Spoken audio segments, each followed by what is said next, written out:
Welcome back to this week's edition of On the Front Row with Faith. Today I'm here with Malcolm Simmons. I'm Malcolm Simmons, class 24 receiver. Currently going to my sophomore receiver at Auburn University. Before you came and played at Auburn, you ran track and competed in long jump, right? Mm-hmm. You hold one of the state records. Mm-hmm. I do. Can you give me a little bit more on that? We're going into my senior season. I was looking upon breaking that record since I was a freshman, and I got to the sectional meet senior season, and when I then flew, and I was looking at the officials to see what the jump was, and as soon as he said it, I was like, oh yeah, it's over with. I'm finna stop running. And I knew I had it from then, but just being able to go out there and have a dream that came true, it was a blessing, and hopefully that record can last forever. But if it does, I would love it too. But somebody should push themselves to beat that. When did you decide that you wanted to pursue football going to college instead of running track? That's a good question. See, actually, track is my first love, but football, just me stacking on those scholarships. What made me okay? Well, now I can go get this money for this, and I know I can. So just being able to lock in and being able to do both of them was a tremendous thing for me, because like I said, me being that explosive out there on the track and field, that helps on the football field. Coming off the line and just being explosive, just to go get every ball that's around me, just being able to do both of those. Amazing thing. Why did you choose to come to Auburn?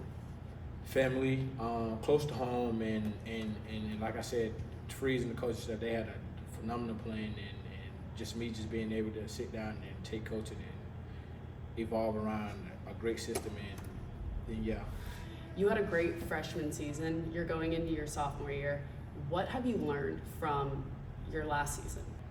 Just being able to grow as a receiver, learning new tactics of being defense, and just being able to read a defense and know what I got to do pre-snap, and then when the ball snap, I already got answers. I ain't got to think. I could just go do what I told myself I was going to do pre-snap, because I sat and read the defense. Just being able to take on the leadership and becoming a better leader is the number two things, probably the top two things in my sophomore season. What's your personal goal this season? To win the Blake-McCough, to be the best receiver in the country, and I can do that. Just me being able to listen, just going out there, listening to my coaches and catching football. That's all I got to do. Catch football and go score. What's been the biggest leadership role that you've had to take on so far this offseason going into this fall? Just coming in and just doing what I do, being coachable and being able to teach the younger guys. Even if you don't get the snaps in the game, just always go out there and practice 100%, because you never know who's watching it, and you never can know when it's your time. For instance, me. Even if you ain't doing the right thing, just go out there and make it seem like you're doing the right thing. So coach will know, at least he's giving 100%.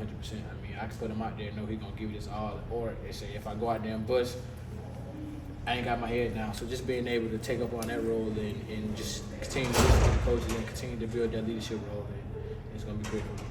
Going into this next season, there's been a lot of talk about just how Auburn is really pushing through a lot of things. What has the locker room been like? Brotherhood, just coming together. Last year, like I said, we had a phenomenal team, but the losses and us looking back from that, we only a couple players away from winning each game, and for the ones that was here last year, we know what went on in the locker room. We know what went on at practice, so we just gotta build on from that and just be able to come together and just know everybody got a job to do out there on the field. And as long as everybody do their job and be able to come together as one, there shouldn't be no reason we shouldn't be 15-0 at the end of the season. And you guys have a whole new quarterback room. How is that kind of translated out for y'all? Phenomenal.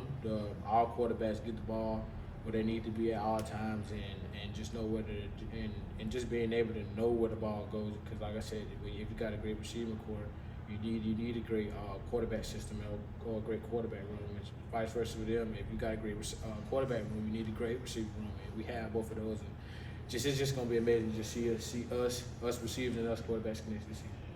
There's been a lot of changes right now with the NCAA. How have you stayed focused on your game and what's going on here at Auburn?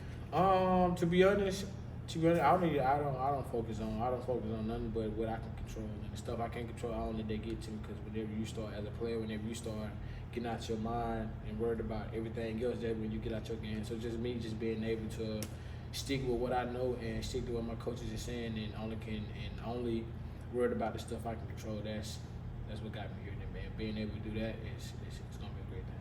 What's your dream matchup against an NFL quarterback? NFL cornerback, all of them, because I mean all of them is there for a reason, and I know if I can get past one guy, I can get past all of them. All right, Malcolm, we're so excited to watch you next season. We'll be back next week with another edition of On the Front Row with Faith. War Eagle. War Eagle.